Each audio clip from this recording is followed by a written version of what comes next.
Topic है debentures में consideration other than cash. Shares में भी टॉपिक देखने को मिलेगा हमें और डिबेंचर्स में भी देखने को मिलेगा।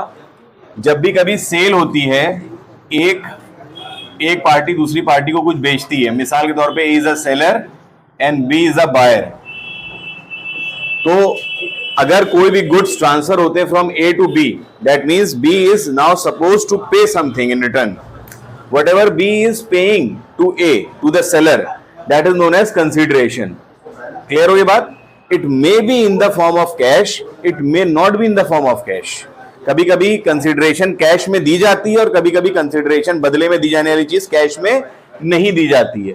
तो क्या करते हैं हम लोग, बायर कभी कभी कैश में दे देता तो बात ही खत्म हो गई, लेकिन अगर कैश में नहीं दे रहा है, वो कह रहा है हमसे मेरी कंपनी के शेयर्स ले लो, हमसे मेरी कंपनी के डिबेंचर, बदले में कुछ और दे रहा है। तो अगर इन केस बायर सेलर को बदले में, पेमेंट के बदले में कैश ना देके डिबेंचर्स दिए दे रहा है, तो कहलाएगा consideration other than cash in the form of debentures. It can be in the form of shares, it can be in the form of debentures also. जो भी आपके कोर्स में इसके बारे में हम लोग बात कर लेते हैं। कोई दिक्कत यहां तक आ गया समझ में? पैसों के बदले मिलने वाली चीज अगर डिबेंचर है तो यहां पे वाला रूल लगे कंसिडरेशन अदर देन कैश। एक रूल हम बता दे रहे हैं, इसको लिख लीजिएगा। अगर परचेज कंसिडरेशन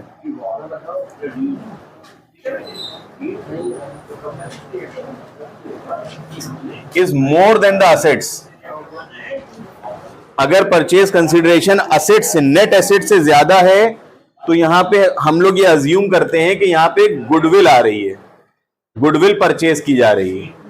और अगर purchase consideration less than assets and net assets, तो हम लोग ये मानते हैं कि यहां पे क्या हो रहा है, कैपिटल रिजर्व क्या हो रहा है। अब इसका यूज कैसे होगा अभी हम लोग बाद में बात करते हैं। ये रूल एक है, इसको लिख लेते हैं हम लोग, ठीक है? लिखते रहा करो, फिर आगे बढ़ते हैं। लिखते रहो तो चीजें साथ साथ में चलती रहेंगी हमारे, ठीक है? और नेट एसेट्स क्या होते हैं, असेट्स माइनस लायबिलिटीज। क्वेश्चन हमारे सामने है जहां पे लिखा हुआ है कि B limited purchase building worth ₹3 lakh. इसकी सिर्फ हम लोग को जर्नल एंट्री करनी है, date, particular, LF, amount debit का और अमाउंट क्रेडिट। डेट हमारे सामने ऐसा कोई गिवन नहीं है, इसलिए डेट वाले कॉलम को हमने खाली बना दिया ताकि परफॉर्मा आपके सामने रहे। हेडिंग हमारे सामने आ जाएगी, किस कंपनी का है, बी लिमिटेड, तो बी लिमिटेड जर्नल या journal entries in the books of B limited, ये भी लिख सकते हैं। तो क्योंकि हम लोग बिल्डिंग खरीद रहे हैं यहाँ पे, तो हम लोग की एंट्री क्या हो जाएगी, असेट है ना बिल्डिंग एक, debit what comes in, building account debit, कितना amount, 3 lakh. Is it clear? फिर आगे लिखा है plant worth ₹2,80,000, plant account debit 2,80,000। Is it clear? Then furniture हमने खरीदा है कितने का, 20,000, फर्नीचर अकाउंट डेबिट 20,000। अब आगे लिखा हुआ है, आगे purchase consideration is 6,30,000। Purchase consideration किससे क्वेश्चन में लिखा है, सी से, टू सी लिमिटेड। कितना है अमाउंट बेटा, साथ साथ मिल नहीं रहा क्या क्वेश्चन? पीछे में ये तुम लोगों क्वेश्चन पीछे देख लो, मिला लो, 6,30,000। अब अगर आप इसका कैलकुलेशन करें, एक मिनट कैलकुलेटर दे दें बेटा, कैलकुलेशन कीजिए, यहां पे ध्यान से देखिएगा। परचेज कंसिडरेशन कितने की है, 6,30,000, और आपके असेट्स कितने हैं, हमने भी यहां पे ऊपर रूल लिखा हुआ है, ध्यान रखिएगा। अगर परचेज कंसिडरेशन नेट एसेट से ज्यादा है, नेट एसेट्स ध्यान रखिएगा, ये क्या है, नेट एसेट, और नेट एसेट क्या होता है, असेट्स माइनस लायबिलिटीज। तो परचेज कंसिडरेशन कितना है, 6,30,000, और असेट्स की वैल्यू कितनी है, 6,30,000 का डिफरेंस आ रहा है। मैंने रूल लिखा है ऊपर, purchase consideration if exceeds the net assets, that means there the balance will be considered as a purchase of goodwill, so goodwill will also be debited by the amount of balance, goodwill account debit, goodwill will be debited bye 30,000। क्या rule है और क्यों है इसके बारे में फिर से बात कर लेते हैं। परचेज कंसिडरेशन क्या है, जो हम दे रहे हैं, जो हमने उधार लिया हुआ है, या यूं कहते हैं हम लोग, सी हमने कितने का उधार लिया हुआ है, 6,30,000 का। क्यों लिया है? क्योंकि हमने 3 लाख की बिल्डिंग खरीदी, 2,80,000 रुपए का प्लांट खरीदा और फर्नीचर खरीदा हमने 20,000 रुपए का। हमने खरीदा तो है कितने रुपए का, 6 लाख का। कितना खरीदा है? लेकिन हम पे 6,30,000 क्यों कर रहे हैं? क्या मेरे रिश्तेदार हैं? नहीं ना। क्यों ज्यादा दे रहे हैं? क्योंकि हम ये अज्यूम कर लेते हैं ऐसे केस में कि हमने गुडविल के 30,000 रुपए दिए। We are purchasing goodwill. Am I clear और नॉट? ये इसका बेसिक रूल है। अब खैर ये सारी बातें हो गई यहां पे, ये रूल हमें पढ़ाना था इसलिए हमने ये वाली एंट्री आप लोगों को बता दी। अब हमें ध्यान ये देना है कि हमें पे कितना करना है, सी को 6,30,000। अब ये पेमेंट या तो कैश में होगा और या वो कैश में नहीं होगा। अगर कैश में नहीं होगा तो कैसे होगा? नीचे लिखा हुआ है कि B limited paid the purchase consideration by issuing 9% debenture of 100 rupees each. 9% वाले इंटरेस्ट के रेट के 100 रुपए ईच के डिवेंचर्स हम लोग पे कर रहे हैं, बदले में दे रहे हैं किसके? इस 6,30,000 के। Now C will receive, next entry में क्या हो जाएगा, हम लोग क्या देखेंगे, C limited will receive 6,30,000 rupees in the form of 9% debentures account. Am I clear? The thing that is going out of our business is debentures. We are issuing debentures. Credit what goes out. और किसको receive हो रहा है? सी को। सी is the receiver, तो debit the receiver का rule लगा के हम सी को डेबिट कर देंगे and we will pay 6,30,000 rupees to C limited. और कैसे? और अगर हम आपसे पूछते हैं, क्वेश्चन आपसे पूछता है कि कितने डिबेंचर इश्यू किए, ध्यान से देखिए कैसे निकलते हैं। एक डिबेंचर कितने का था? पार पे था। पार मतलब 100 का 100 में, तो 6,30,000 डिवाइड बाय 100 कितना हो गया?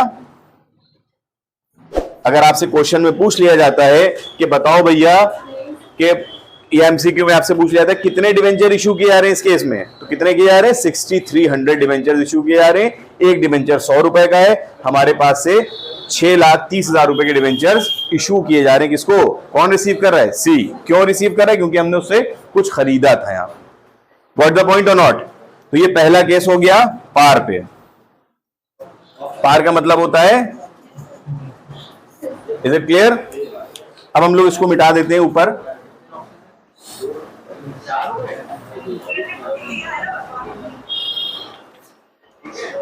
सेकेंड केस आता है, debentures were issued at a premium of 25%। Premium, premium का मतलब होता है फेस वैल्यू प्लस इंक्रीज, जो भी इंक्रीज आया है। 100 रुपए का डिबेंचर था, 25% हुआ 100 रुपए का, 25 रुपए, तो एक डिबेंचर कितने का हो गया? अब 125।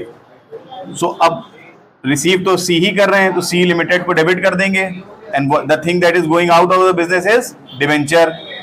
ध्यान से देखिएगा, हमारे पास जो डिबेंचर जा रहे हैं वो कितने हैं ये देखिएगा ध्यान से। 6,30,000 रुपए हम दे रहे हैं और एक डिबेंचर हमारे पास है कितना? पहले देखते थे नंबर ऑफ डिबेंचर कितने हैं। नंबर ऑफ डिबेंचर, एक डिबेंचर आया 125 रुपीज का, तो कितने डिबेंचर हो गए?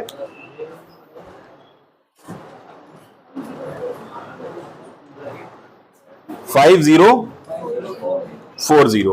नंबर ऑफ डिबेंचर कितने इशू हुए हमारे सामने? 5040। पहले जब डिबेंचर 100 रुपए का था तो 6300 डिबेंचर इशू हो रहे थे, डिबेंचर ज्यादा इशू हो रहे थे। लेकिन जब डिबेंचर की वैल्यू बढ़ गई पर डिबेंचर की, तो डिबेंचर की नंबर्स क्या हो गए? कम हो गए। तो हमारे पास जो डिबेंचर जा रहे हैं वो कितने हैं? 5040 इंटू 100। हमारे पास से जो पैसा जा रहा है डिबेंचर्स के फॉर्म में वो कितना है? 504000।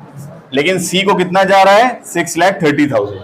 ध्यान देखिएगा, थोड़ा कॉम्प्लिकेटेड है, जागते रहिए सब लोग।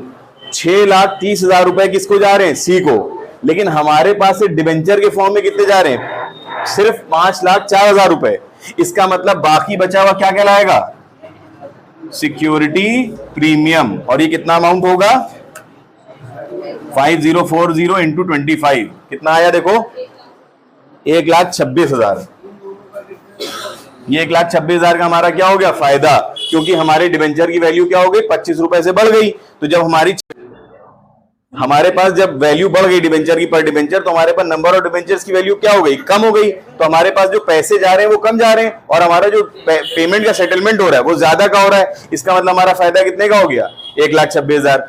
6,30,000 रुपए का हमारा पेमेंट सेटल हो गया, लेकिन हमें उसके लिए देना कितने पड़े, 5,04,000 रुपए खाली। इसका मतलब 1,26,000 ना पे करके भी हमें फायदा हो गया, और ये पे किए हैं लेकिन 125 रुपए क्योंकि प्रीमियम में ऐड हो गया, 100 रुपए का डिबेंचर से बढ़ गया था, इसलिए हमें क्या हो गया, ये फायदा।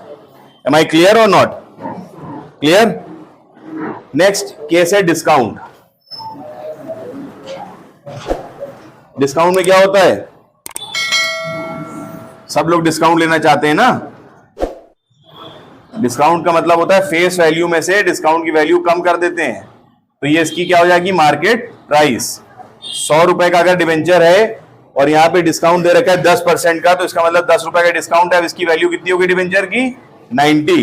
तो अगर हम आपसे पूछें कि नंबर ऑफ डिबेंचर कितने हैं, तो 6,30,000 रुपए का पेमेंट अगर सी को करना है और एक डिबेंचर कितने का, 90 रुपए का है, तो कितने डिबेंचर इशू हो रहे हैं, कितने, 7,000। ये क्या गया, number of debentures. Is it clear? So now we are paying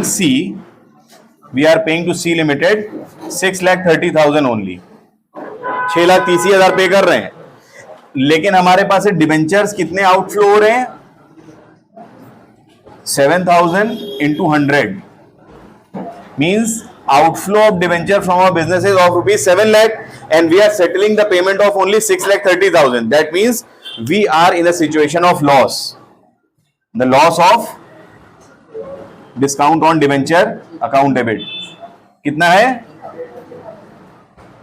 70,000 रुपए का हमारा क्या हो गया, नुकसान हो गया। ये है हमारा settlement in the we are paying the consideration other than cash in the form of debentures. यही अगर हम लोग कैश के फॉर्म में समझे तो भी देखो क्लियर हो जाएंगी बातें। हम लोग 6,30,000 रुपए का पेमेंट कर रहे हैं सी को, लेकिन हम दे रहे हैं कितना, 5,04,000 रुपए। इसका मतलब हमको सी ने हो सकता है डिस्काउंट दे दिया हो कि भैया तुम 1,26,000 रुपए ना देना। हम लोग क्या करते हैं, जर्नल एंट्री में होता नहीं था, डिस्काउंट जब मिल जाता था तो डिस्काउंट क्रेडिट हो जाता था। वही चीज यहाँ पे भी समझ लो, और इसी तरीके से हमें यहाँ पे डिस्काउंट है, मतलब हम लोग ज्यादा दे रहे हैं, 7 लाख रुपए दे रहे हैं, सेटलमेंट हो रहा है 6,30,000 रुपए का, तो मेरा नुकसान कितने का हो गया, 70,000। सिंपल सी बात ये, यहाँ पे जो आउटफ्लो हो रहा है वो डिबेंचर का हो रहा है, कैश का आउटफ्लो नहीं हो रहा है। गॉट द पॉइंट और नॉट? अब अगर शेयर के केस में भैया यही बात आ जाए तो तुम्हें यहाँ पे डिबेंचर्स की जगह क्या लिखना है, शेयर कैपिटल। क्लियर हो गई बात? अच्छा।